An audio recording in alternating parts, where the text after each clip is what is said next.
दोस्तों, कहा जाता है कि कभी कभी एक गलती इतनी भारी पड़ती है कि उसका हर्जाना सालों तक नहीं भरा जा सकता है। कुछ ऐसा ही भारत ने खुद अपने ही साथ किया है। एक छोटी सी गलती की सजा पूरे भारत को भुगतनी पड़ी है और यह गलती है इसरो के वैज्ञानिक नंबी नारायण को देशद्रोही समझना। इस गलतफहमी का यह परिणाम हुआ कि भारत तकनीक के मामले में 15 साल पीछे चला गया। इसरो ने जो सफलता 2014 में हासिल की है, वही सफलता वैज्ञानिक नंबी के बदौलत साल 1999 में ही हासिल कर लेता। आखिर क्या है नंबी नारायण की कहानी? क्यों उन्हें देशद्रोही समझा गया और इस गलती की वजह से क्यों भारत तकनीक के मामले में इतना पिछड़ गया? इस वीडियो में हम इस बात पर चर्चा करेंगे। इसके साथ ही जानेंगे कि कैसे एक देशभक्त को देशद्रोही मानकर भारत ने खुद के पैरों पर ही कुल्हाड़ी मार ली। दोस्तों, इन दिनों अभिनेता आर माधवन की film rocketry the Nambi effect की काफी चर्चा की जा रही है। रॉकेटरी इसरो के वैज्ञानिक नंबी नारायणन के जीवन पर आधारित एक बायोग्राफिकल ड्रामा है। फिल्म की कहानी ऐसी है जो आपको रुला देगी। इस फिल्म में आप नंबी नारायणन के जिस संघर्ष को देखेंगे, हकीकत में वो इससे भी कहीं आगे ज्यादा है। षड्यंत्र, आरोप, गिरफ्तारी और फिर कोर्ट की तारीख दर तारीख के साथ 24 साल गुजरने के बाद देश की सर्वोच्च अदालत ने जब कहा कि वैज्ञानिक नंबी नारायणन बेगुनाह हैं, तो उन्हें अपने सालों का संघर्ष एक क्लिप की तरह सामने आ गया। जब वो देश के लिए सपने देख रहे थे, उस वक्त एक झटके में कैसे उनकी जिंदगी बदल जाती है, उसे इस फिल्म के जरिए बिल्कुल परफेक्ट तरीके से दिखाया गया है। इस फिल्म को देखने के बाद देश की जनता को शायद यह समझ नहीं आ रहा है कि वो फिल्म में नंबी नारायणन को लेकर जो सच्चाई दिखाई गई है, उस पर क्या रिएक्शन दें। वो इस बात की खुशी मनाएं कि उनके देश में नंबी जैसे महान वैज्ञानिक ने जन्म लिया, या फिर इस बात का दुख जाहिर करें कि एक गलती की वजह से भारत इतना पिछड़ गया। ये हमारे लिए वाकई में शर्म की बात थी। एक छोटी सी गलती ने भारत के पूरे इतिहास को बदल दिया। इतना ही नहीं, इसरो आज पूरी दुनिया की सबसे टॉप स्पेस एजेंसी में एक होती, वो आज नासा के बराबर खड़ी होती और शायद नासा भी इसरो की उपलब्धियों से डरता। लेकिन कुछ साजिशों के चलते भारत ने अपना खुद का ऐसा नुकसान किया जिसकी वो आज तक भरपाई नहीं कर पाया है। चलिए अब जानते हैं कौन है नंबी नारायणन। दोस्तों, नंबी नारायणन भारतीय अंतरिक्ष अनुसंधान संगठन के पूर्व वैज्ञानिक और एरोस्पेस इंजीनियर थे। एस नंबी नारायणन का जन्म 12 दिसंबर 1941 को एक तमिल फैमिली में हुआ। उन्होंने नागरकोल के डीवीडी स्कूल से अपनी शुरुआती शिक्षा पूरी की। इसके बाद मेधावी छात्र नंबी ने केरला के तिरुवनंतपुरम के इंजीनियरिंग कॉलेज से एमटेक की डिग्री ली। 1969 में नारायणन ने नासा की एक प्रतिष्ठित फेलोशिप जीती, जिसके बाद वो पढ़ाई करने के लिए अमेरिका के प्रिंसटन यूनिवर्सिटी चले गए, जहां उन्हें रॉकेट की तकनीक समझने के साथ साथ अपना लक्ष्य समझने में भी मदद मिली। भारत लौटने के बाद नंबी नारायणन ने इसरो में काम करना शुरू किया। नंबी ही वो शख्स थे जो भारत में लिक्विड फ्यूल रॉकेट टेक्नोलॉजी लाए थे। देश में पहले रॉकेट टेक्नोलॉजी सॉलिड प्रोपेलेंट्स पर निर्भर थी, लेकिन 1970 में Nambi liquid fuel rocket technology को भारत में लेकर आए और इसके साथ ही देश में ईंधन रॉकेट प्रौद्योगिकी की शुरुआत हुई, जिसका उपयोग इसरो ने अपने नए रॉकेट्स के लिए किया था, जिनमें ध्रुवीय उपग्रह प्रक्षेपण यान PSLV और geosynchronous satellite launch vehicle GSLV शामिल हैं। नंबी नारायणन ने अपने करियर में विक्रम साराभाई, सतीश धवन और APJ अब्दुल कलाम के साथ काम किया। नंबी नारायणन भारत की तकनीक को विश्व में सबसे आगे ले जाना चाहते थे।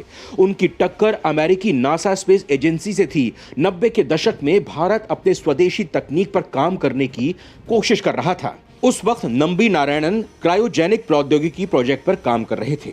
उन्होंने सरकार को भी यह भरोसा दिलाया कि भारत स्पेस रिसर्च में अमेरिका और रूस जैसे देशों से कम नहीं है। नंबी नारायणन के काम को देखते हुए सरकार ने उन्हें क्रायोजेनिक इंजन प्रोजेक्ट का हेड बना दिया। जब यह जानकारी अमेरिका और रूस को मिली तो मानो उनकी नींद ही उड़ गई और उन्हें डर लगने लगा कि अगर भारत ने इसमें सफलता हासिल कर ली तो भारत उनसे आगे बढ़ जाएगा और जो तकनीक वो भारत को महंगे दामों में बेचते हैं, वो कमाई भी रुक जाएगी। इसे देखते हुए एक ऐसी साजिश रची गई जिसका खामियाजा भारत को सालों तक भुगतना पड़ा। अक्टूबर 1994 को मालदीव की एक महिला मरियम राशिदा को तिरुवनंतपुरम से गिरफ्तार किया गया। राशिदा को इसरो के स्वदेशी क्रायोजेनिक इंजन की ड्राइंग की खुफिया जानकारी पाकिस्तान को बेचने के आरोप में गिरफ्तार किया गया था। नवंबर 1994 में तिरुवनंतपुरम में इसरो के टॉप वैज्ञानिक और क्रायोजेनिक प्रोजेक्ट के डायरेक्टर नारायणन समेत 2 वैज्ञानिकों डी शशिकुमारन और डिप्टी डायरेक्टर के चंद्रशेखर को भी अरेस्ट किया गया। इसके अलावा रूसी स्पेस एजेंसी का एक भारतीय प्रतिनिधि एस के शर्मा, एक लेबर कॉन्ट्रैक्टर और राशिदा की मालदीव की दोस्त फौजिया हसन को भी गिरफ्तार किया गया था। इन सभी पर पाकिस्तान को इसरो रॉकेट इंजन की सीक्रेट जानकारी और दूसरे देशों को दूसरी जानकारी देने के आरोप लगाए गए थे। इंटेलिजेंस ब्यूरो के अधिकारियों ने नारायणन से पूछताछ शुरू कर दी। नारायणन ने आरोपों का खंडन किया और इसे गलत बताया। उन्होंने कहा यह सब उनके खिलाफ की गई साजिश है जिससे भारत अपने स्पेस मिशन में पिछड़ जाए। लेकिन किसी ने भी नंबी नारायणन की बात नहीं सुनी। वहीं पुलिस के साथ साथ मीडिया और लोगों ने भी बिना सोचे समझे उन्हें दोषी करार दिया। यह सब तब हो रहा था जब नंबी नारायणन अपने क्रायोजेनिक प्रोजेक्ट के बिल्कुल करीब पहुंच गए थे। अगर यह प्रोजेक्ट पूरा हो जाता दोस्तों, तो शायद आज भारत की तस्वीर कुछ और ही होती। दुश्मन देशों की साजिशों के चलते भारत तकनीक के मामले में कई साल पीछे चला गया। पुलिस और प्रशासन ने नंबी नारायणन की बात सुने बगैर ही उन्हें जेल में 50 दिन बंद कर दिया। उन्हें प्रताड़ित करने का यह सिलसिला पूरे 2 साल तक चलता रहा। नंबी नारायणन इन सब से इतने परेशान हो गए कि उन्होंने सुसाइड करने तक का फैसला ले लिया था। लेकिन कहते हैं ना कि सच्चाई कभी छिपी नहीं रहती। दिसंबर 1994 में मामले की जांच सीबीआई को सौंप दी गई। सीबीआई ने अपनी जांच में इंटेलिजेंस ब्यूरो और केरल पुलिस के आरोप को गलत पाया। जनवरी 1995 में इसरो के 2 वैज्ञानिक और बिजनेसमैन को बेल पर रिहा कर दिया गया, लेकिन मालदीव के दोनों नागरिकों को जमानत नहीं मिली। वहीं अप्रैल 1996 को सीबीआई ने मुख्य न्यायिक दंडाधिकारी की अदालत में फाइल की गई एक रिपोर्ट में बताया कि यह मामला फर्जी है और आरोपों के पक्ष में कोई सबूत नहीं है। मई 1996 में कोर्ट ने सीबीआई की रिपोर्ट को स्वीकार कर लिया और इसरो जासूसी केस में गिरफ्तार सभी आरोपियों को रिहा कर दिया। साथ ही यह भी साबित हो गया कि यह साजिश नंबी नारायणन के प्रोजेक्ट को रोकने के लिए ही रची गई थी, जिसमें नासा का हाथ था, क्योंकि वो नहीं चाहता था कि भारत स्पेस तकनीक के मामले में आत्मनिर्भर हो, क्योंकि अगर ऐसा हुआ तो उसे सबसे ज्यादा खतरा हो सकता है। अप्रैल 2017 में सुप्रीम कोर्ट में नारायणन की याचिका पर उन पुलिस अधिकारियों पर सुनवाई शुरू हुई जिन्होंने वैज्ञानिक को गलत तरीके से केस में फंसाया था।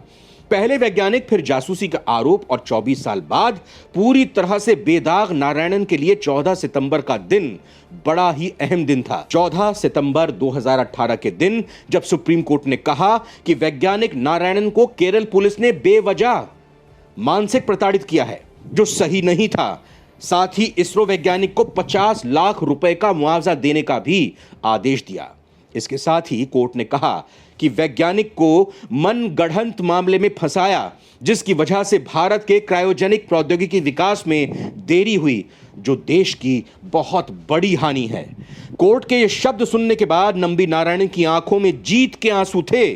साथ ही देश के लिए जो सपना देखा था वो टूटने का गम भी था। गिरफ्तारी के समय को याद करते हुए नारायणन ने बताया कि कैसे इंटेलिजेंस ब्यूरो के एक अधिकारी ने कहा था, सर हम अपनी ड्यूटी कर रहे हैं, आप जो कह रहे हैं अगर वो सही होगा तो आप मुझे अपनी चप्पल से पीट सकते हैं। 2 दशक बीतने के बाद भी नारायणन को वो बात याद है। गुजरात पुलिस ने पूर्व डीजी आर.बी. श्री कुमार को गिरफ्तार किया। निर्दोष लोगों को झूठा फंसाने की साजिश रचने के आरोप में पूर्व पुलिस महानिदेशक को अरेस्ट किया गया है। शीर्ष अदालत के आदेश के ठीक 1 दिन बाद श्री कुमार को गुजरात पुलिस ने गिरफ्तार किया। इसरो के साइंटिस्ट रहे नंबी नारायणन ने पूर्व आईपीएस अधिकारी की गिरफ्तारी पर खुशी जाहिर की। उन्होंने कहा कि हर चीज की हद होती है। श्री कुमार वो सभी हदें पार कर चुके हैं। नंबी नारायणन बोले, मुझे पता चला श्री कुमार को कहानियां गढ़ने और उन्हें सनसनीखेज बनाने की कोशिश करने के लिए गिरफ्तार किया गया है। उनके खिलाफ एक आरोप था, यह बिल्कुल वैसा है जैसा उन्होंने मेरे मामले में किया था। अप्रैल 2021 में सुप्रीम कोर्ट ने नंबी नारायणन पर रचे गए इस साजिश की सीबीआई जांच करने का भी आदेश दिया। जासूसी केस में जीत हासिल करने के बाद केरल सरकार ने नंबी को 1.3 करोड़ रुपए बतौर मुआवजा अदा किए। साल 2019 में नारायणन को सरकार ने भारत के तीसरे सबसे प्रतिष्ठित पद्म भूषण पुरस्कार से भी नवाजा।